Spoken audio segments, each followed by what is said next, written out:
Isang mapayapang umaga sa inyo mga ka-Berks. Dito sa gitnang Europa. By the way, ako nga pala si Brother Dondy sa mga hindi nakakakilala sa akin.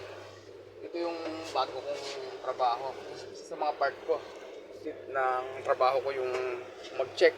Nasa gitnang Croatia ako mga ka-Berks. Isa na akong OFW na katulad nyo. May nakita nga pala akong mga expired na na beer. Hindi nyo makikita mga ka-Berks, pero ito siya, March pa eh. March pa siya mga ka-Berks. June, ito June 13. June ano na ngayon? June 15. Bali dalawang araw na siyang expired. Itong straw ko na na beer. March pa to mga ka-Berks. March pa to na expired. March 20, 2025. 15 pieces to mga ka-Berks. Na beer na nakita ko. Yung iba yupe. Ito may mga yupe siya. Titingin-tingin na ako. Magtipid lang ako rito mga ka-Berks. Ipipil ko itong bawat isang product. Kailangan tandaan ko to. Lahat ng mga produkto na to. Ito tulad nito. Cedevita, Nanka, Yusti. Ang dami niyan, mga Red Bull. Ibang klase. No sugar, sugar free. Sugar free na, may zero pa. Zero sugar Red Bull. May energy drink na mas malaki sa kanya. 250. 350 pala to. 355. Ito kasi mga 250 lang itong isa eh. Ito yung tatlong uri ng Red Bull o yung Cup Apricot Edition, Red Edition, merong Yellow Edition, may Classic Red Bull. Marami mga beer mga ka-Berks.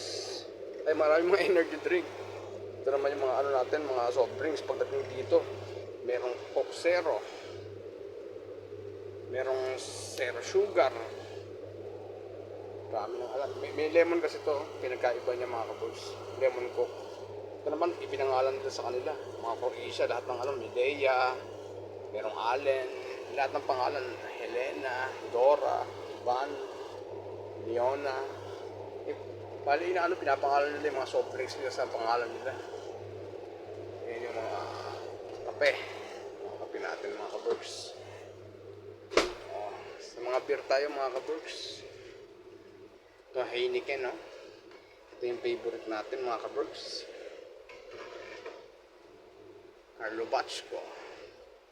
Meron pa tayong Oyusko, Osusko, Summersby, Mosel, Pan Gold,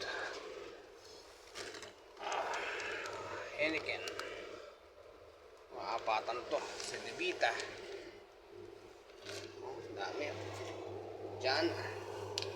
Mga juice naman to mga ka-Berks.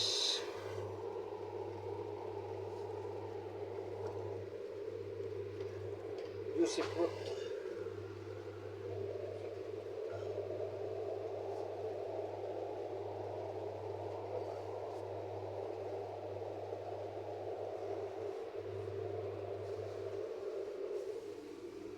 Ito yung secondary niya mga ka-Berks. Ito naman yung lagayan niya bago ilagay dito. Pag may kulang dito, ipipil to. Dito tayo kukuha. Ito yung mula dun sa warehouse, ilalagay dito. Tapos pag may kulang dito sa chiller, sa kabila, dito niya ipipil. At the same time, tumitingin ka na rin ng mga ka-Berks. Tumitingin ka na rin ng mga expiration. Dito naman yung warehouse natin mga ka-Berks.